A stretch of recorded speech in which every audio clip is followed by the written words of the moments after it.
नमस्कार दोस्तों। आज हम बात करेंगे एक बहुत महत्वपूर्ण कानूनी और सामाजिक मुद्दे पर, जिस पर हाल ही में सुप्रीम कोर्ट ने एक अहम टिप्पणी की है। सुप्रीम कोर्ट ने कहा है कि ओबीसी में क्रीमी लेयर तय करने के लिए केवल आय यानी इनकम ही एकमात्र आधार नहीं हो सकती। अब इसका क्या मतलब है और ये फैसला इतना महत्वपूर्ण क्यों है? आइए इसे आसान भाषा में समझते हैं। सबसे पहले समझते हैं कि क्रीमी लेयर होती क्या है।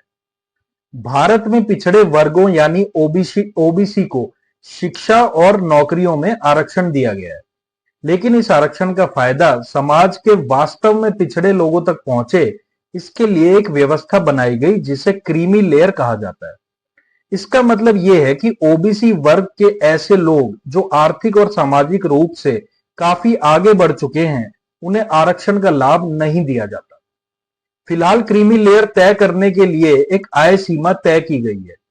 अगर किसी परिवार की सालाना आय इस सीमा से ऊपर है तो उसे क्रीमी लेयर में माना जाता है और उसे ओबीसी आरक्षण का लाभ नहीं मिलता। लेकिन हाल ही में सुप्रीम कोर्ट ने कहा है कि सिर्फ आय को देखकर किसी को क्रीमी लेयर मान लेना सही तरीका नहीं है। कोर्ट का कहना है कि सोशल और एकेडमिक पिछड़ापन भी उतना ही महत्वपूर्ण है।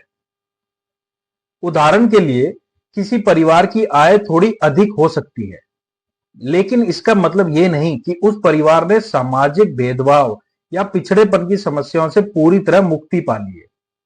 भारत जैसे समाज में सामाजिक स्थिति, जातिगत भेदभाव और पीढ़ियों से चली आ रही असमानताएं भी बहुत बड़ा रोल निभाती हैं।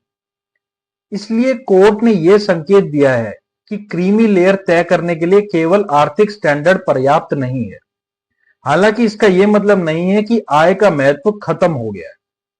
आय अभी भी एक महत्वपूर्ण फैक्टर है, लेकिन कोर्ट का कहना है कि नीतियां बनाते समय सरकार को अन्य सामाजिक पहलुओं का भी ध्यान में रखना चाहिए।